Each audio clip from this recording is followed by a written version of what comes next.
الحمد لله نحمده ونستعينه ونستغفره ونؤمن به ونتوكل عليه ونعوذ بالله من شرور أنفسنا ومن سيئات أعمالنا من يهده الله فلا مضل له ومن يضلله فلا هادي له ونشهد أن لا إله إلا الله وحده لا شريك له ونشهد أن سيدنا ونبينا ومولانا محمدا عبده ورسوله صلى الله تعالى على خير خلقه محمد وآله وأصحابه وأزواجه وذرياته وبارك وسلم. أعوذ بالله من الشيطان الرجيم. بسم الله الرحمن الرحيم. وإذ يمكر بك الذين كفروا ليثبتوك أو يقتلوك أو يخرجوك ويمكرون ويمكر الله والله خير الماكرين. وإذا تتلى عليهم آياتنا قالوا قد سمعنا لو نشاء لقلنا مثل هذا إن هذا إلا أساطير الأولين. وإذ قالوا اللهم إن كان هذا هو الحق من عندك فأمطر علينا حجارة من السماء أو ائتنا بعذاب أليم. وما كان الله ليعذبهم وأنت فيهم وما كان الله معذبهم وهم يستغفرون. صدق اللہ العظیم. بزرگوں اور بھائیوں، پچھلی آیات میں مسلمانوں پر ہونے والے کچھ احسانات کا تذکرہ تھا. وَاذْكُرُوا إِذْ أَنْتُمْ قَلِيلٌ مُسْتَضْعَفُونَ فِي الْأَرْضِ. اے مسلمانوں، یاد کرو جب تم زمین میں بہت معمولی تھے اور تھوڑے سمجھے جاتے تھے، کمزور سمجھے جاتے تھے. تمہیں اندیشہ رہتا تھا کہ لوگ تمہیں اچک نہ لیں. مکی زندگی میں ہر وقت ڈر لگا رہتا تھا. فَآوَاكُمْ وَأَيَّدَكُمْ. اللہ نے تمہاری مدد کی، تمہیں ٹھکانہ دیا. یہ احسانات کا تذکرہ تھا. پھر کچھ نصیحتیں بیچ میں کی گئی. آج کی آیت میں روئے زمین پر ہونے والا یا کہہ لیجئے سب سے خطرناک منصوبہ بندی کا ایک بیان ہے جو رسول اللہ صلی اللہ علیہ وسلم کے خلاف مکہ کے لوگوں نے کی تھی، جس کی قدر تفصیل یہ ہے کہ جب صحابہ کرام آپ صلی اللہ علیہ وسلم کی اجازت پا کر ایک ایک دو دو کر کے سب نکلتے رہے مکے سے اور ہجرت کر کے مدینہ چلے گئے. اکثر مسلمان ہجرت کر چکے تھے. تو کفار کو یہ لگا کہ اس طرح تو یہ سب چلے جائیں گے اور ہمارے خلاف یہ جمعیت اکٹھا کر لیں گے اور پھر یہ ہمارے خلاف کبھی ہو سکتا ہے یعنی حملہ آور ہو جائیں، ہمارے خلاف مکے میں چڑھ کر آ جائیں. ایسا کیوں نہ کیا جائے کہ محمد صلی اللہ علیہ وسلم اور ان کے چند رفیق حضرت علی، حضرت ابو بکر رہ رہے ہیں ابھی مکے میں، ان کو یہیں قید کر لیا جائے. جب ان کا سردار وہاں نہیں جائے گا تو وہ ہمارا کیا بگاڑ لیں گے. اس لیے انہوں نے یہ پلاننگ کی کہ حضرت صلی اللہ علیہ وسلم کو اور ان کے چند رفقا جو خاص ہیں ان کو مکے میں ہی رکھا جائے، باہر نہ جانے دیا جائے. ورنہ تو یہ باہر جا کے ہمارے خلاف پتہ نہیں کیا کیا اسکیم کریں گے. اس کے لیے باضابطہ ان کی میٹنگ ہوئی دار الندوہ میں. کفار اکٹھے ہوئے. اب مشورہ ہو رہا ہے بھئی کیا کرنا چاہیے. سب مسلمان ایک ایک کر کے باہر چلے گئے، یہ بھی کسی دن چلے جائیں گے ایسے ہی نکل کے، تو ہمارے لیے تو وبال جان بن جائیں گے. کیا کرنا چاہیے. اس میٹنگ میں صرف مخصوص اور بڑے اور تجربہ کار لوگوں کو ہی بلایا گیا تھا. عام پبلک کو انہوں نے اکٹھا نہیں کیا. خفیہ مجلس ہو رہی. لیکن جب دار الندوہ میں لوگ اکٹھے ہو رہے تھے تو ابلیس، شیطان، وہ بھی ایک ضعیف انسان کی شکل میں دروازے پر آ گئے. لوگوں نے اس کو پہچانا نہیں شکل سے. کہنے لگا تم کون ہو، تم یہاں کیوں آ رہے ہو، تمہیں دعوت تھوڑی دی گئی، تم یہاں کیوں آ رہے ہو. انہوں نے کہا میں بھی اسی طرح پریشان ایک انسان ہوں جس طرح تم لوگ پریشان ہو، اور ہمیں معلوم ہوا کہ آج آپ لوگ کوئی میٹنگ کرنا چاہ رہے ہیں اور آخری فیصلہ لینے چاہ رہے ہیں، تو میں نے بھی مناسب سمجھا کہ کوئی مناسب رائے ہم بھی دے دیں گے، یا کم از کم جو کچھ آپ طے کریں گے ہمیں اس کا علم ہو جائے گا. میں فلاں جگہ کا رہنے والا ہوں، جھوٹ بولا اس نے، آ کے شریک ہو گیا. مکہ والوں نے اس کو بھی شریک کر لیا، آ جائے کوئی بات نہیں، ہوگا بھائی کسی قبیلے کا سردار ہوگا، بڑا ہوگا. اب میٹنگ ہو رہی ہے، رائے مشورہ ہو رہا ہے. ایک رائے یہ آئی کہ ایسا کر لیا جائے کہ محمد صلی اللہ علیہ وسلم کو زنجیروں میں جکڑ کے ایک بند کمرے میں ڈال دیا جائے، اس کا دروازہ لاک کر دیا جائے، چھوٹا سا کوئی روشن دان ہو، اس میں سے پانی اور کھانا دیتے رہو جب تک اس کی عمر ہے پوری کر لے گا، اسی میں ختم ہو جائے گا۔ تو محمد صلی اللہ علیہ وسلم ان کے پلاننگ کے مطابق جب ختم ہو جائیں گے تو ان کی اسکیم بھی ختم ہو جائے گی، ان کے مسلمان ہمارا کیا بگاڑ لیں گے، آگے یہ طبقہ نہیں بڑھے گا، ان کا خیال یہ تھا۔ تو لہذا ایسا کرو کہ محمد صلی اللہ علیہ وسلم کو زنجیروں میں جکڑ کے کسی بند کمرے میں ڈال دو، یہاں تک وہ اپنی عمر پوری کر لے، اور جب تک اس کا مقدر ہے روشن دان میں سے کھانے پانے اس کا دیتا رہو۔ ابلیس کھڑا ہوا جو انسانی شکل میں تھا، اس نے کہا یہ رائے بالکل مناسب نہیں۔ ابلیس شیطان کہہ رہا ہے یہ رائے بالکل مناسب نہیں۔ کیوں؟ اگر تم نے ان کو قید کر کے یہاں بند کمرے میں ڈال دیا تو تم جانتے ہو کہ ان کے وہ ساتھی جو ہجرت کر کے جا چکے ہیں وہ کتنے وفادار ہیں، وہ وہاں سے آئیں گے اور کچھ بھی کر کے تم سے جنگ کر کے اس کو چھڑا کر لے جائیں گے۔ یعنی یہ تمہاری رائے بہت اچھی نہیں جو آگے تک چل جائے۔ ان کے جو وفادار ساتھی ہیں وہ آئیں گے، اپنی جان کو خطرے میں بھی ڈال کر آئیں گے، تم سے حملہ بھی کر سکتے ہیں اور چھڑا کر لے جائیں گے، اس لیے کوئی اور رائے دو۔ اب دوسری رائے آ رہی ہے کہ ایسا کر لو محمد صلی اللہ علیہ وسلم کو مکے سے نکال دو، ہماری بلا سے کہیں بھی جائے، کہیں بھی رہے، یہاں نہیں رہنے چاہیے۔ ابلیس پھر کھڑا ہو، اس نے کہا یہ رائے تو بالکل بھی مناسب نہیں، اس سے بھی زیادہ خراب ہے۔ کیوں؟ تم جانتے نہیں ہو کہ محمد کے کلام میں کس قدر اثر ہے اور کس طرح وہ لوگوں کو اپنی طرف مائل کر لیتا ہے۔ یہ یہاں سے نکل جائے گا، دنیا میں کہیں رہے گا تو ایک جتھا، ایک جماعت اکٹھی کرے گا اور اپنے حمایتیوں کی ایک بڑی جماعت لے کر تمہارے خلاف حملہ کرے گا۔ جس سے بچنا چاہ رہے ہیں اسی کے لیے تم تو محمد کو باہر بھیج رہے ہو، اس لیے یہ بھی صحیح نہیں۔ آخر میں ابو جہل کھڑا ہوا، ان کا میں رائے دیتا ہوں، آپ لوگ دیکھو اتفاق کرتے ہیں کہ نہیں۔ ابو جہل نے کہا میری رائے یہ ہے کہ ہر قبیلے کے ایک ایک جوان چھانٹ لیں ہم، جو بہادر ہو، طاقتور ہو اور اس کے ہاتھ میں تلوار ہو۔ تو گویا 15 قبیلے ہیں، 20 قبیلے ہیں، تو 20 قبیلوں کا ایک ایک آدمی لیں گے تو 20 آدمی ہو گئے، اور اکیلے میں محمد صلی اللہ علیہ وسلم پر سب ایک ساتھ حملہ کر دیں تو گویا 20 آدمیوں کی تلوار سے محمد کا خون ہوگا۔ تو بنو ہاشم جس خاندان سے حضور ہیں، ظاہر بات ہے وہ سارے قبیلوں سے جنگ نہیں کر پائیں گے، زیادہ یہ ہوگا کہ وہ خون کا بدلہ لینے کے لیے جس کو دیت کہتے ہیں اس کے لیے تیار ہو جائیں گے، ہم سب مل کر دیت دے دیں گے، یعنی ہمارا آدمی بھی بچ جائیں گے، 20 آدمی، ان سے جنگ تو کر ہی نہیں سکتے اکیلے ایک قبیلہ والے، اور خون کا بدلہ مانگیں گے، پیسوں میں جو ہوتا ہے اونٹوں کے ذریعے ہوتا تھا دیت کا مسئلہ، وہ ہم ادا کر دیں گے۔ ابلیس کھڑا ہوا اور کہنے لگا اگر کوئی رائے ہو سکتی ہے تو یہ رائے، یہ بالکل مناسب رائے کہ محمد کا قتل کر دیا جائے، اور قتل کرنے والا 1 یا 2 یا 3 آدمی نہیں، سب قبیلوں کا ایک ایک آدمی ہو، اور وہ سب مل کر ایک ساتھ حملہ کریں گے تو قصاص میں کسی ایک کو قتل نہیں کیا جا سکتا، اس لیے کہ قاتل متعین نہیں ہے، اور وہ جنگ کرنا چاہیں گے تو ہم سب سے کہاں جنگ کریں گے، زیادہ بنو ہاشم دیت پر تیار ہو جائیں گے، ہم سب مل کر دیت ادا کر دیں گے، مالی عوض ادا کر دیں گے۔ تو ابلیس نے کہا بہت مناسب رائے ہے، یہ کرنا چاہیے، چنانچہ یہ طے ہو گیا۔ اور بعض روایات سے معلوم ہوتا ہے کہ یہ طے ہوگا کہ آج کی رات ہی یہ حملہ کرنا ہے۔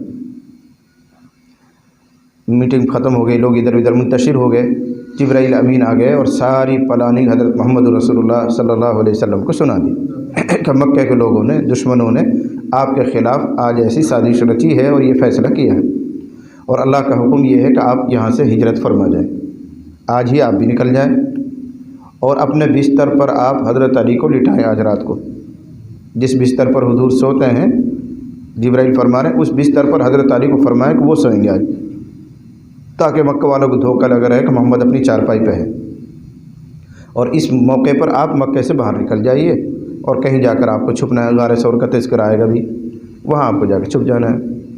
چنانچہ حضرت صلی اللہ علیہ وسلم نے حضرت ابو بکر کو اطلاع کی کہ بھائی اب ہجرت کرنا، اللہ تعالیٰ کی طرف سے حکم آ گیا، انتظار تو پہلے سے ہی چلا آ رہا تھا، اور حضرت علی کو آپ نے فرمایا کہ تم بغیر کسی خوف اور خطرے کے آج میری بستر پر تم آرام کرو گے، اور ڈرنا نہیں، تمہیں کچھ ہونے جانے والا نہیں، تمہارا کوئی بال بھی بھیکا نہیں کرے گا، تم وہاں آرام کرو۔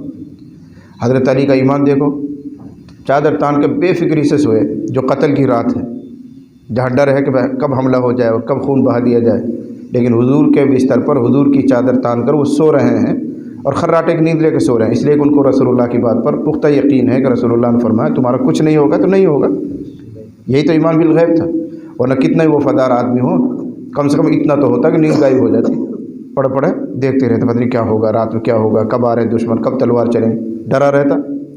وفاداری میں چاہے وہ جان دے دیتا لیکن بہرحال ڈرا تو رہتا۔ لیکن حضرت علی کا ایمان دیکھو کہ رسول اللہ نے فرما دیا کہ کچھ نہیں ہوگا، اس لیے دل میں کوئی خطرہ ہی نہیں آیا، بے فکری سے سو رہے ہیں پوری رات۔ ادھر حضور علیہ الصلوۃ والسلام اپنا نظام بنا رہے ہیں، حضرت ابوبکر سے بات ہو گئی ہے، حضرت ابوبکر صدیق رضی اللہ عنہ کو لے کر حضور رات میں نکل رہے ہیں۔ اب ہوا کیا کہ رات کو کفار نے حضور کے گھر کو گھیر لیا چاروں طرف سے، کہ جیسے ہی صبح کو نکلیں گے تو ہم سب مل کر ایک ساتھ حملہ کریں گے، اور حضور بھی گھر میں ہیں اور حضور کی چارپائی پر بستر پر حضرت علی آرام فرما رہے ہیں۔ آپ نے کہہ دیا تم یہاں آرام کرو، کچھ امانتیں تھی وہ حضرت علی کے حوالے کر دی، میں نکل جاؤں گا، صبح کو مکہ والوں کی امانت تم واپس کر دینا۔ جب رات کا کچھ حصہ گزر گیا اور مکہ والے سب باہر کھڑے کھڑے انتظار کر رہے ہیں، دیکھ رہے ہیں کہ کب نکلیں گے تو ہم حملہ کریں گے۔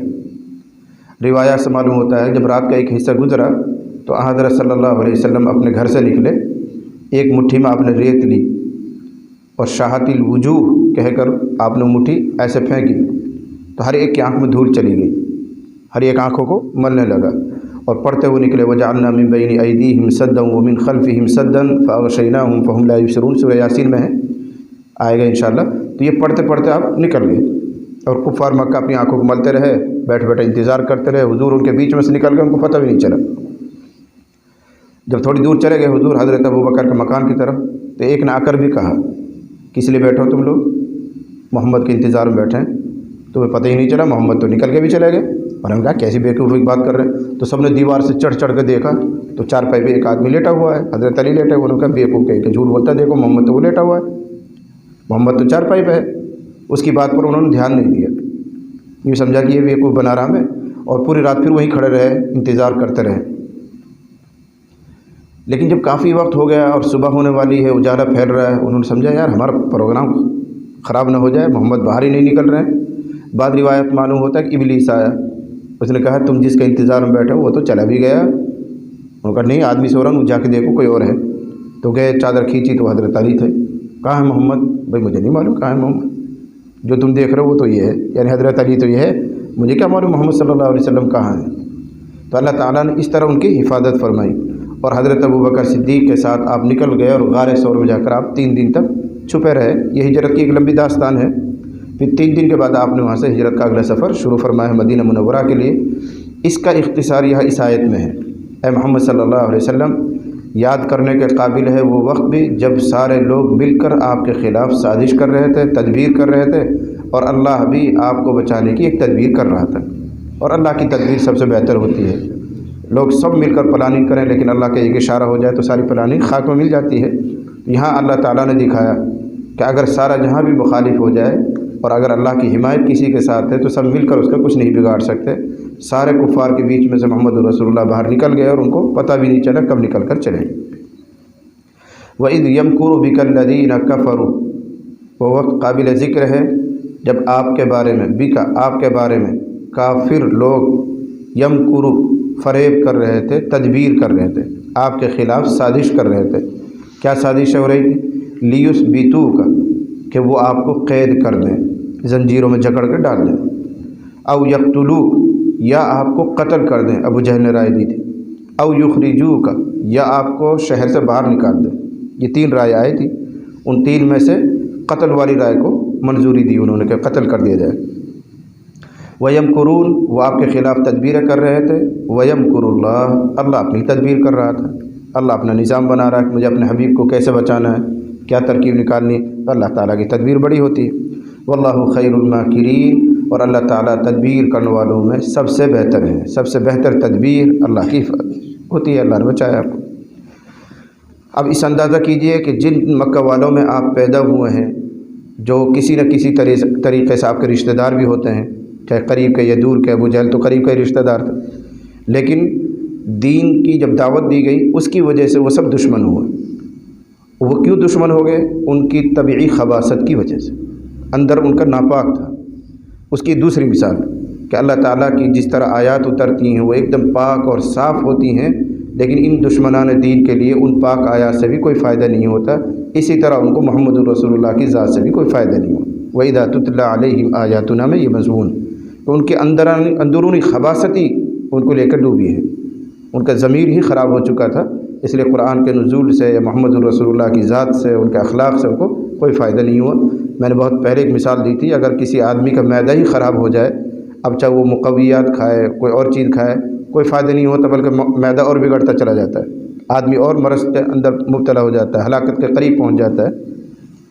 ایسے ہی جس کی دل کی زمین خراب ہو جائے، اس پر انوارات کی بارش کرو، قرآن کی آیات کی برکتیں کرو، کچھ بھی کرو، کوئی اثر ہونے جانے والا نہیں ہوتا ہے، وہ محروم القسمت ہوتے ہیں۔ وَإِذَا تُتْلَى عَلَيْهِمْ آيَاتُنَا قَالُوا قَدْ سَمِعْنَا لَوْ نَشَاءُ لَقُلْنَا مِثْلَ هَذَا، اور جب ان پر ہماری آیات پڑھی جاتی ہیں، قرآن کی آیتیں پڑھ کر جب ان کو سنائی جاتی تھی، قالوا تو وہ کہتے ہیں، قد سمعنا ہم سن چکے، آپ کی آیتیں تو ہم بار بار سن چکے ہیں، لو نشاء لقلنا مثل هذا، اگر ہم چاہیں تو ہم بھی اس طرح کا کلام کہہ لیں۔ محمد جس طرح آپ قرآن پڑھ کر ہمیں سناتے ہیں، آیتیں پڑھ کر سناتے ہیں، یہ آیتیں ہم بار بار آپ سے سن چکے ہیں، اور یہ کوئی خاص کلام نہیں ہے، اگر ہم چاہیں تو ہم بھی بنا کے ایسا کلام کہہ سکتے ہیں۔ بات تفسیری روایات سے معلوم ہوتا ہے، یہ نضر ابن حارث کا مقولہ ہے، وہ باہر جایا کرتا تھا، ایران بھی، فارس بھی، پتہ نہیں کہاں کا سفر کرتا تھا، پڑھا لکھا آدمی تھا، تو وہاں کے قصے کہانیاں اس کو بہت یاد تھے، تو ان کی عبارتیں بھی ان کو یاد تھی، اس کی طرف اشارہ کر رہا ہے کہ اگر میں چاہوں تو اس طرح کا کلام تو میں بھی کہہ سکتا ہوں، لیکن سوال یہ ہے، کہہ سکتا ہے تو کہتا کیوں نہیں؟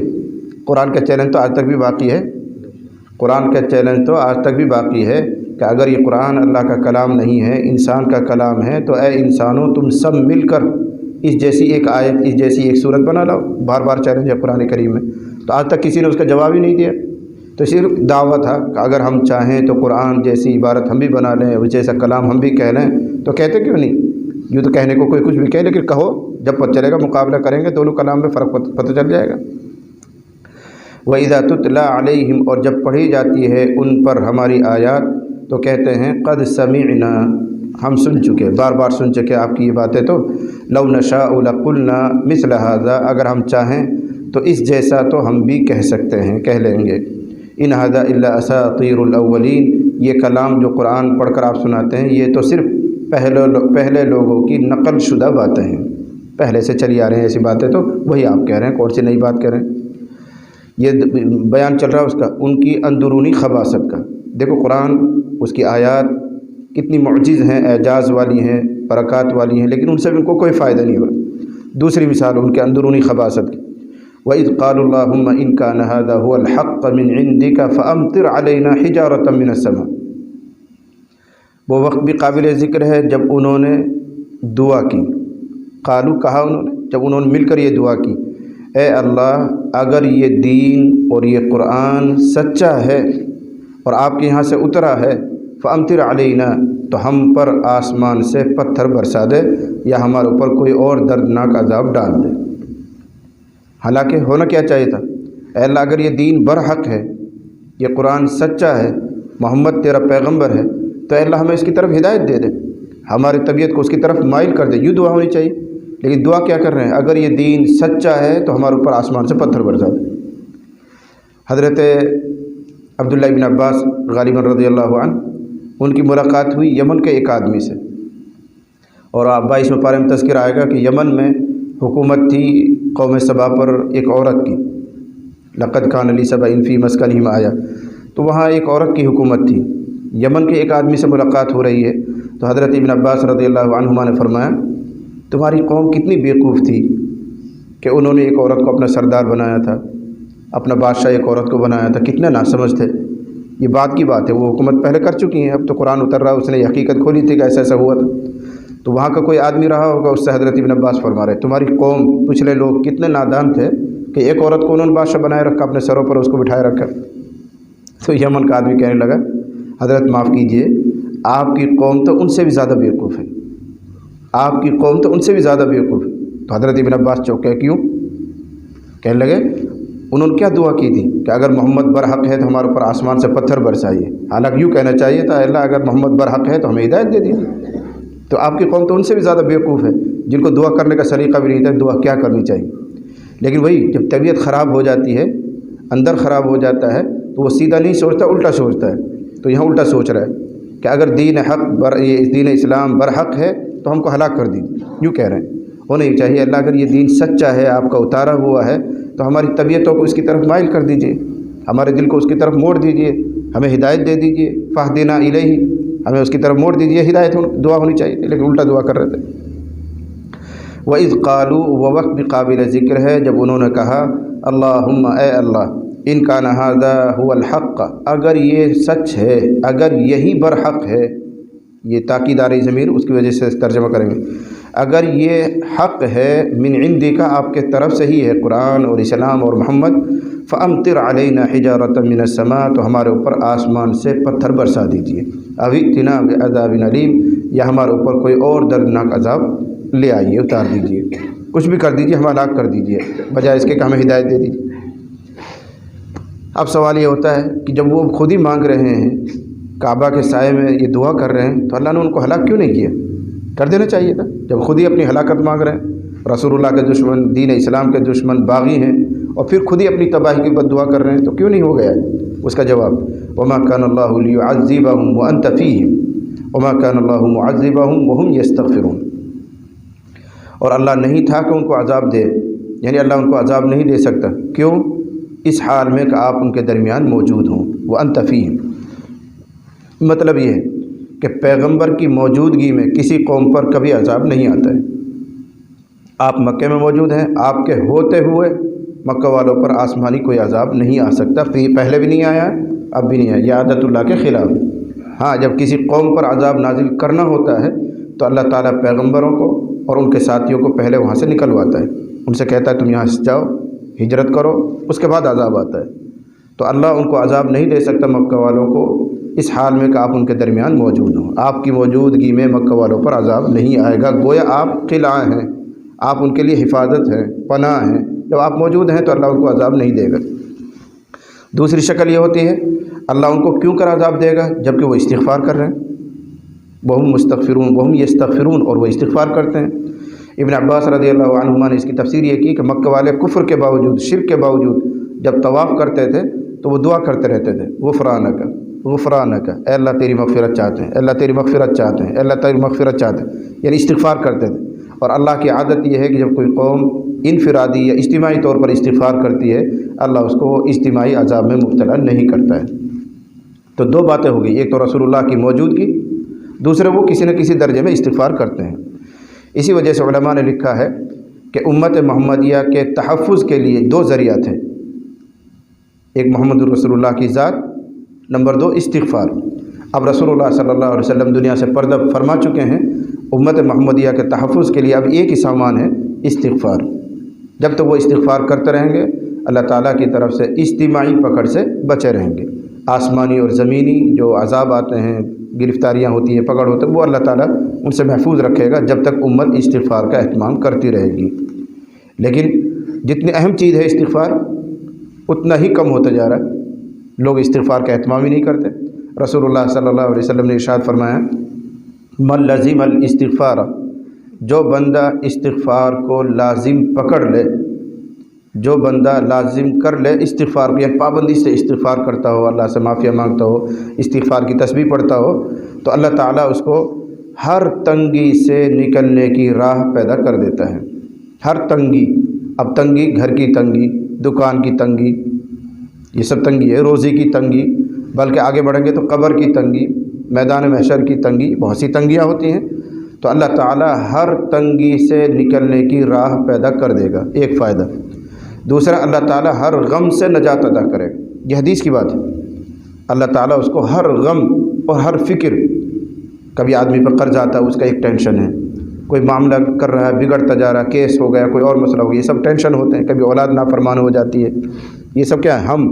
تو اللہ تعالیٰ اس کے لیے ہر ہم، یہ عربی میں، اردو میں اس کو غم کہیں گے، تو اللہ تعالیٰ اس کے لیے ہر غم سے نکلنے کی راہ پیدا کر دیتا ہے۔ اور آخری فائدہ سنا ہے حدیث میں، اللہ تعالیٰ اس کو ایسی جگہ سے رزق دیتا ہے جہاں سے اس نے گمان بھی نہیں کیا۔ رزق کی وجہ سے تو امت پریشان ہوتی ہے، کہاں سے کمائیں، کہاں سے کھائیں، کیا کاروبار کریں، فلاں کریں، تو اللہ تعالیٰ ارشاد فرما رہے ہیں، رسول اللہ فرما رہے ہیں کہ جو بندہ استغفار کو لازم کرتا ہے اللہ تعالیٰ اس کے لیے ایسی جگہ سے روزی دیتا ہے جہاں سے اس نے گمان بھی نہیں کیا ہے۔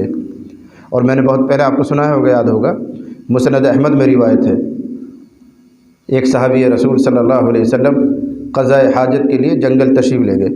اس زمانے میں بیت الخلاء ہوتے نہیں تھے، جنگل میں ہی جاتے تھے۔ تو ایک صحابی تشریف لے گئے، جس جگہ بیٹھ کر وہ ضرورت سے فارغ ہو رہے ہیں وہاں سامنے ایک سوراخ تھا، بیٹھ کے وہاں فارغ ہو رہے ہیں۔ انہوں نے کیا دیکھا کہ اس سوراخ میں سے ایک چوہا نکلا، باہر آیا، کنارے بیٹھا اور صحابی کا منہ اس نے دیکھا، پھر واپس سوراخ میں گیا چوہا، اور اب کی مرتبہ باہر آیا تو اپنے منہ میں 1 دینار سونے کا ایک سکہ دبا کر لایا اور صحابی کے سامنے ڈال دیا۔ پھر گیا، پھر دوسرا سکہ لایا، پھر گیا، پھر تیسرا سکہ لایا۔ اس طرح اس نے 17 دینار لا کر صحابی کے سامنے ڈالے۔ صحابی اپنی ضرورت سے فارغ ہونے اور وہ چوہا لا کے 17 دینار ڈال چکا ہے۔ پھر کنارے پہ بیٹھ کے وہ چوہا دیکھ رہا ہے، گویا وہ صحابی کو اشارہ دے رہا ہے کہ جو خزانہ میرے پاس تھا تم جاؤ لے جاؤ، تمہارے لیے ڈال دیا میں نے لا کے۔ لیکن صحابی کہتے ہیں کہ میں بیٹھا رہا، ہو سکتا ہے اور لا کے ڈالے، 17 تو ہو گئے، 20 بھی ہو جائیں، 25 ہو جائیں، دینار سونے کا سکہ ہوتا ہے۔ لیکن اس مرتبہ چوہا گیا اور اپنے دانتوں سے ایک سرخ تھیلی پکڑ کر لایا، سرخ رنگ کی، لال رنگ کی ایک تھیلی پکڑ کر لایا اور وہ لا کے ڈال دی۔ یعنی اس نے سمجھایا کہ جو کچھ میرے پاس تھا سب تجھے دے دیا، تھیلی بھی کھا لیے، پکڑ اس کو بھی، اب انتظار میں کیوں ہے؟ تو صحابی نے وہ 17 دینار اٹھایا، تھیلی میں بھرے اور ضرورت سے فارغ ہو کر سیدھا رسول اللہ کی خدمت میں اور کہنے لگے اے اللہ کے نبی، اس میں جو زکوٰۃ بنتی ہے، صدقہ بنتا ہے، وہ لے لیجیے، اس میں سے جو زکوٰۃ بنتی ہو وہ لے لیجیے، مجھے اس طرح یہ مال حاصل ہوا ہے۔ حضور علیہ الصلوۃ والسلام فرمایا شاید تم نے ہاتھ داخل کیا ہوگا سوراخ میں، کھودنے کی کوشش کی ہوگی۔ انہوں نے کہا نہیں جی، میں تو اپنا کوئی دخل نہیں دے رہا تھا، وہاں بیٹھ کر ضرورت سے فارغ ہو رہا تھا، چوہے نے خود بخود لا کر یہ ڈالا ہے۔ تو حضور نے دعا دی، بارک اللہ لک فی ولا صدقۃ فیہا، بارک اللہ لک فیہا ولا صدقۃ فیہا، تیرے لیے اللہ اس میں برکت دے اور اس میں کوئی صدقہ اور زکوٰۃ نہیں ہے، یہ اللہ تعالیٰ کی طرف سے تیرے لیے ایک روزی کا انتظام ہوا ہے۔ راوی حدیث کہتے ہیں صحابی کی زندگی کے لیے وہ 17 دینار کافی ہو گئے، ان کا انتقال ہو گیا، لیکن یہ 17 دینار ختم نہیں ہوا۔ یہ تو رسول اللہ کی دعا کی برکت تھی، رسول اللہ نے دعا دی بارک اللہ لک فیہا۔ لیکن سمجھنا یہ ہے کہ اللہ تعالیٰ نے اس صحابی کے لیے کہاں سے روزی کا نظام کیا جہاں انہوں نے سوچا بھی نہیں تھا، گمان بھی نہیں کیا۔ تو وَيَرْزُقُهُ اللَّهُ مِنْ حَيْثُ لَا يَحْتَسِبُ، اللہ متقیوں کے لیے، پرہیزگار کے لیے اور حدیث کے بیان کے اعتبار سے استغفار کرنے والوں کے لیے ایسی جگہ سے روزی کا نظام کرتا ہے جہاں سے بندے نے کبھی گمان بھی نہیں کیا، اللہ تعالیٰ نے وہاں سے اس کی زندگی کی روزی پیدا کر دی۔ تو استغفار جب تک لوگ کرتے رہیں گے تو گویا وہ اللہ تعالیٰ کے عمومی عذاب سے محفوظ رہیں گے۔ تو مکہ والوں نے مل کر اپنے خلاف بد دعا کی ہے کہ اگر دین حق ہے تو ہمارے اوپر آسمان سے پتھر برسا دیجیے، ہلاک کر دیجیے۔ تو ہلاک کیوں نہیں ہو رہے ہیں، اس کا جواب اس آیت میں، وَمَا كَانَ اللَّهُ لِيُعَذِّبَهُمْ، اور اللہ ایسا نہیں تھا کہ ان کو عذاب دے، وَأَنْتَ فِيهِمْ، اس حال میں کہ آپ ان کے درمیان ہیں، یعنی آپ کی موجودگی ان کو عذاب سے بچائے رہتی ہے، جب تک آپ ہیں ان پر کوئی ایسا عذاب نہیں آئے گا۔ وَمَا كَانَ اللَّهُ مُعَذِّبَهُمْ، اور اللہ نہیں ہے ان کو عذاب دینے والا، وَهُمْ يَسْتَغْفِرُونَ، اس حال میں کہ وہ اللہ سے معافی بھی طلب کرتے رہتے ہیں، استغفار کرتے رہتے ہیں۔ ابن عباس کی تفسیر کے مطابق طواف کرتے ہوئے غفرانک غفرانک وہ کہتے رہتے تھے۔ یوں در حقیقت مکہ والوں کے مستحق کے عذاب ہونے میں کوئی شک نہیں ہے، فی نفس ہی وہ عذاب کے مستحق ہیں، کوئی شک نہیں، اس کا بیان ہے اس آیت میں۔ ان کی اندرونی خرابیاں، ظاہری خرابیاں ایسی ہیں جو اس آیت میں آ رہی۔ وما لہم الا یعذبہم اللہ، اور ان کے لیے کیا رکاوٹ ہو سکتی ہے کہ اللہ ان کو عذاب نہ دے، بس یہی تھا کہ وہ استغفار کرتے ہیں اور محمد رسول اللہ ان کے درمیان موجود ہیں، اس کے علاوہ کوئی اور چیز رکاوٹ نہیں ہے، حالانکہ وہ تو ایسے خراب کام کرتے ہیں۔ آگے آ رہا ہے وما لہم، اور ان کے لیے نہیں تھا کہ اللہ ان کو عذاب نہ دے، اس حال میں کہ وہ مسجد حرام سے لوگوں کو روکتے بھی ہیں، یعنی ان کے اندر یہ خرابی ہے کہ اللہ کے گھر میں کسی کو عبادت کرنے نہیں دیتے اور جس کو چاہتے ہیں روک دیتے ہیں، اور اللہ کے گھر سے روکنا یہ خود ایک عذاب کو بلانا ہے۔ تو اللہ کے عذاب کو بلانے کا اسباب تو موجود ہیں، لیکن اس کے باوجود عذاب کیوں نہیں ہوتا؟ اس لیے کہ محمد رسول اللہ ان کے درمیان تشریف فرمائے۔ وَهُمْ يَصُدُّونَ عَنِ الْمَسْجِدِ الْحَرَامِ، اس حال میں کہ وہ لوگوں کو مسجد حرام آنے سے روکتے ہیں، یعنی اس کی وجہ سے وہ مستحق عذاب ہیں، کوئی شک کی بات نہیں۔ وَمَا كَانُوا أَوْلِيَاءَ، حالانکہ وہ مسجد حرام کے ذمہ داروں میں سے نہیں ہیں، ولی متولی، حالانکہ وہ مسجد حرام کے متولی نہیں، اللہ نے کون سا ان کو ذمہ دار بنایا؟ مسجد حرام اللہ کا گھر ہے، اللہ کے گھر کے ذمہ دار وہ ہوتے ہیں جو اللہ والے ہوتے ہیں، یہ تو کافر ہیں، ان کو اللہ سے کیا تعلق ہے؟ تو اللہ والے ہی، ان اولیاءہ، مسجد حرام کے متولی الا المتقون، وہ ہیں جو پرہیزگار ہوں، اور یہ پرہیزگار نہیں۔ اسی سے نکلا کہ مسجدوں کے اداروں کے جو ذمہ دار ہیں، ناظم ہیں، محتمم ہیں، مسجدوں کے متولی ہیں اور دوسرے لوگ ہیں، وہی ہونے چاہیے جو زیادہ اللہ والے ہوں، تقوی والے ہوں۔ وما کان اولیاء ان اولیاؤہ الا المتقون، کفار کوئی متولی نہیں ہو سکتے۔ کیوں نہیں ہو سکتے؟ وہ اللہ کے ولی نہیں ہیں۔ جو مسجدوں کے ذمہ دار وہی ہوں گے جن کو خود اللہ سے، اللہ کے گھر سے تعلق ہے۔ لیکن دنیا بالکل برعکس ہو گئی ہے۔ شہروں میں جا کے دیکھو، مسجد ہمارے میوات میں تو خیر جانتے ہی نہیں متولی کس کو کہتے ہیں۔ سبھی متولی، سبھی ٹھیکیدار ہیں۔ جو مسجد میں آئے گا وہی ٹھیکیدار ہے، وہی امام صاحب گردن پکڑ لے گا۔ شہروں میں باقاعدہ کمیٹی ہوتی ہے، چند آدمیوں کی، 7 آدمیوں کی، 10 آدمیوں کی، 11 آدمیوں کی ایک کمیٹی ہے، اس کا ایک صدر ہوتا ہے۔ یہ جو صدر صاحب ہے یہ مسجد کا ذمہ دار، متولی، جو کچھ ہوگا اس کے کہنے سے ہوگا۔ امام کا لگانا، ہٹانا، تنخواہ بڑھانا، لائٹ کا خرچہ، بل ول جو کچھ ہوتا ہے وہ صدر صاحب، جیسے مدرسے کا محتمم ہوتا ہے ایسے مسجد کا ایک ذمہ دار ہوتا ہے، اس کو متولی کہتے ہیں۔ لیکن تمام شہروں میں جا کے دیکھو، جو داڑھی منڈایا ہوا ہوگا، جو کبھی نماز پڑھتا ہوگا، صرف جمعے کی نماز پڑھ لیتا ہوگا، عید کی نماز پڑھ لیتا ہوگا، وہ مسجد کا متولی ہے۔ حالانکہ قرآن یہ کہتا ہے متولی وہ ہو جو زیادہ اللہ والا ہے، جو زیادہ پرہیزگار ہے، جو زیادہ مسجد میں آنے والا ہو، مسجد کو آباد کرنے والا۔ لیکن دنیا پلٹ رہی ہے، جو سب سے زیادہ دور رہتا ہے مسجد سے وہی مسجد کا متولی ہے۔ وَهُمْ يَصُدُّونَ عَنِ الْمَسْجِدِ الْحَرَامِ، اور کیا وجہ ہو سکتی ہے کہ اللہ ان کو عذاب نہ دے، حالانکہ وہ تو مسجد حرام سے لوگوں کو روکتے ہیں، اور وہ کوئی مسجد حرام کے متولی نہیں جو ان کو یہ حق مل جائے کہ روکیں جس کو چاہے آنے دیں۔ ان اولیاؤہ، مسجد کے متولی اور ذمہ دار تو صرف تقوی والے لوگ ہیں، ولیکن اکثرہم لا یعلمون، لیکن اکثر لوگ جانتے نہیں ہیں، حقیقت کو پہچانتے نہیں۔ وما كان صلاتهم عند البيت الا مكاء وتصديا، مکہ والے نماز بھی پڑھتے تھے، طواف بھی کرتے تھے، جھوٹی سچی جیسی ان کی نماز رہی ہوگی پہلے سے جو نقل آ رہی ہے، وہ نماز نہیں جو رسول اللہ پر نازل ہوئی ہے۔ تو اللہ تعالیٰ فرما رہے ہیں ان کی نماز اور ان کی عبادت بھی کیا۔ یہ تو خانہ کعبہ کے ارد گرد آتے تو ننگے طواف کرتے ہیں، تو کہیں طواف ننگا ہوتا ہے؟ یہ تو اور گناہ کر رہے ہیں۔ ایسے ہی جب نماز میں آتے ہیں تو نماز ان کی سیٹیاں مارنا ہوتا ہے، طواف کرتے رہتے ہیں اور انگلی منہ میں ڈال کے زور سے سیٹیاں مارتے ہیں، جیسے آوارہ قسم کے لوگ سیٹیاں بجاتے ہیں، ایسے سیٹی بجاتے ہیں بیت اللہ کے ارد گرد، اور تالیاں بجاتے ہیں، جیسے ہمارے مودی صاحب نے تھالی بجوائی ہے، تو وہ بھی مکے کے طواف کرتے ہیں اور باجا بجاتے تھے، تالیاں بجاتے تھے۔ تو اللہ فرما رہی ہے ان کی نماز ہے۔ ان کو تحفظ اگر ملتا ہے تو کس سے ملتا ہے؟ نماز سے اور اللہ کی تسبیح بیان کرنے سے، عبادت کرنے سے۔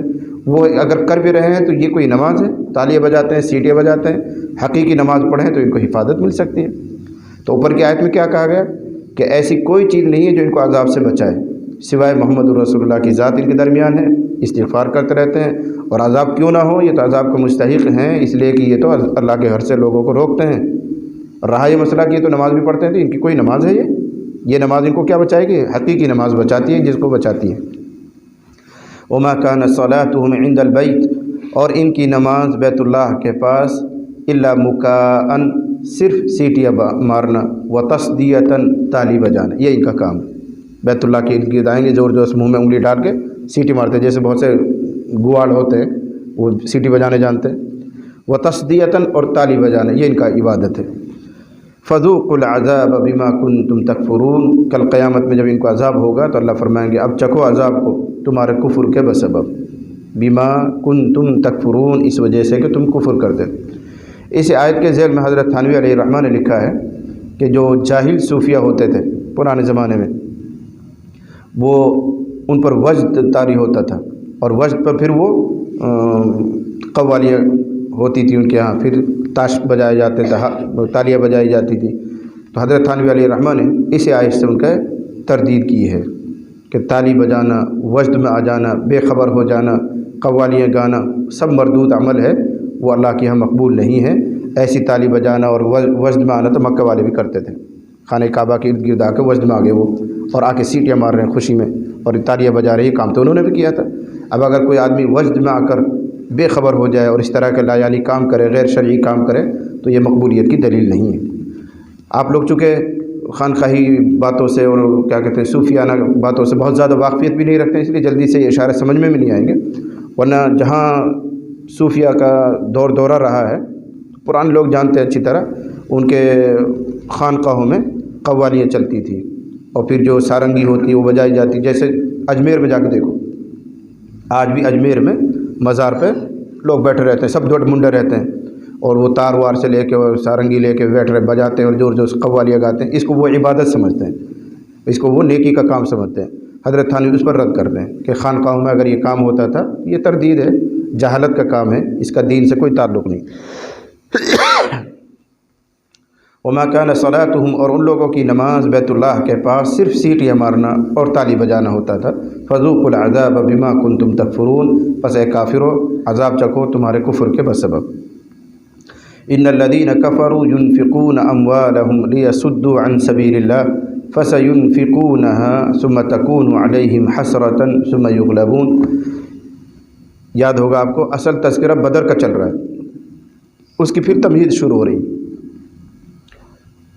ابو سفیان کی قیادت میں چند لوگ گئے تھے ملک شام تجارت کرنے کے لیے، اور اس کاروبار میں، اس تجارت میں مکے کے ہر آدمی نے پیسہ لگایا تھا، اور نیت کیا تھی کہ جتنا نفع آئے گا اس کے ذریعے ہم ہتھیار بنائیں گے، پھر مسلمانوں کے خلاف جنگ کریں گے۔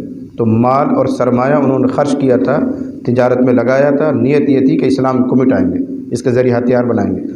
اللہ تعالیٰ ارشاد فرما رہے ہیں کہ جس طرح اس مرتبہ ان کی تجارت بیکار گئی، سارا سرمایہ ضائع ہو گیا، اس طرح کہ بدر میں ان کے لوگ مارے گئے اور 70 قید ہو گئے، ساری کمائی خاک میں مل گئی۔ تو اللہ تعالیٰ مسلمانوں کو خبر دے رہے ہیں ان کی سازشوں سے گھبرانا نہیں، یہ آئندہ بھی اس طرح سرمایہ خرچ کریں گے، اس طرح پیسے اکٹھا کریں گے، تجارت کریں گے، اور تمہارے خلاف پھر ہتھیار اختیار کریں گے۔ اگر اللہ کی نصرت تمہارے ساتھ رہی تو ہر مرتبہ ایسے ہی ناکام ہوں گے یہ، لیکن اگر تم نے ہی اللہ کو ناراض کر دیا تو پھر تمہارا حال بگڑ جائے گا۔ اور آج یہی ہو رہا ہے کہ مسلمانوں نے خود اللہ کو ناراض کر دیا ہے، تو اللہ کی طرف سے حفاظت کا وعدہ اٹھ گیا ہے۔ اگر اللہ راضی ہو تو آج بھی اللہ ہماری حفاظت کرے گا۔ ان تنصروا اللہ ینصرکم، اگر تم اللہ کے دین کی مدد کرو گے اللہ تمہاری مدد کرے گا۔ ہم نے دین کی مدد کو ہی چھوڑ دیا ہے تو اللہ نے بھی اپنی مدد کھینچ لی ہے۔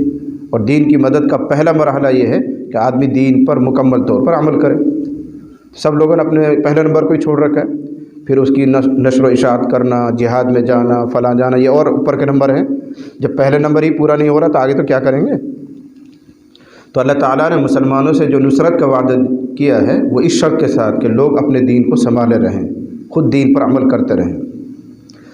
ان الذین کفروا ينفقون اموالهم، بے شک وہ لوگ جنہوں نے کفر کیا ہے وہ خرچ کرتے ہیں اپنے مالوں کو تاکہ اللہ کے راستے سے روکیں۔ یعنی بدر سے پہلے انہوں نے سرمایہ کاری کی ہے، تجارت کی ہے، مقصد کیا تھا تاکہ ہم جنگ کریں گے، مسلمانوں کو ختم کریں گے، آئندہ کسی کو مسلمان نہیں ہونے دیں گے، یہ مقصد تھا۔ ان الذین کفروا، بلا شبہ وہ لوگ جنہوں نے کفر کیا ہے وہ اپنا سرمایہ، اپنا مال خرچ کرتے ہیں لیصدوا عن سبیل اللہ، تاکہ وہ لوگوں کو اللہ کے راستے سے روکیں۔ اب مسلمانوں کو کہا جا رہا فَسَيُنْفِقُونَهَا، آئندہ بھی یہ خرچ کرتے ہی رہیں گے۔ فَسَيُنْفِقُونَهَا، عن قریب یہ مال خرچ کریں گے، آئندہ بھی سرمایہ کاری کریں گے، تمہارے خلاف چڑھاؤ یعنی بغاوت کریں گے۔ ثم تکون علیہم حسرۃ، پھر وہ خرچ کرنا ان پر افسوس کا سبب بن جائے گا، یعنی کامیابی نہیں ملے گی۔ ثم یغلبون، پھر یہ مغلوب کر دیے جائیں گے، بشرطے کہ مسلمان ہوں۔ وانتم الاعلون ان کنتم مؤمنین، تم ہی سربلند ہو اگر سچے مسلمان اور سچے مومن ہوں۔ والذین کفروا الی جہنم یحشرون، اور وہ لوگ جنہوں نے کفر کیا ہے جہنم میں اکٹھے کر دیے جائیں گے، چونکہ سب کی سوچ، سب کی فکر اور اتحاد عقیدت ہے، اس لیے سب ایک ساتھ اکٹھے بھی ہو جائیں گے جہنم میں۔ کیوں اکٹھا کریں گے اللہ تعالیٰ جہنم میں؟ لیمیز اللہ الخبیث من الطیب، تاکہ اللہ تعالیٰ ناپاک کو پاک سے الگ کر دے۔ وامتازوا اليوم ایھا المجرمون، دنیا میں سب مل کر رہ رہے ہیں، کافر بھی، منافق بھی، مسلمان بھی، مشرک بھی، کوئی امتیاز نہیں ہے کہ بارش برسے گی تو صرف مسلمانوں کے کھیت میں، کافروں کے کھیت میں نہیں جائے گی، ایسا فرق تھوڑی کرتا اللہ تعالیٰ، سب کے لیے۔ فصل اگے گی تو سب کے کھیت میں، اولے پڑیں گے تو وہ سب کے کھیت میں۔ اللہ کوئی فرق نہیں کرتا، بھئی یہ تو مسلمان والے ہیں، یہ تو ایمان والے ہیں، لہذا ان کے لیے خاص رعایت ہے، ان کے کھیتوں میں فصل بھی اچھی ہوتی ہیں، ان کے کھیتوں میں تو بارش بھی زیادہ ہو جاتی ہے، ایسا نہیں۔ یہ دنیا اسباب کی ہے، جو مضبوط ہو جائیں گے اسباب میں وہ ہر اعتبار سے مضبوط ہوتے چلے جائیں گے۔ ہاں، جب آخرت کی زمین پر پہنچیں گے تو پھر اللہ تعالیٰ حق اور باطل میں فرق کرے گا، چھٹائی کرے گا، یہ سچے ہیں، یہ جھوٹے ہیں، یہ مسلمان ہیں، یہ کافر ہیں، وہاں فرق ہوتا چلا جائے گا۔ اسی کو سنا رہا لیمیز اللہ الخبیث، تاکہ اللہ تعالیٰ ناپاک کو الگ کر دے، من الطیب، پاک سے۔ ایمان اور ایمان والے وہ پاک ہیں،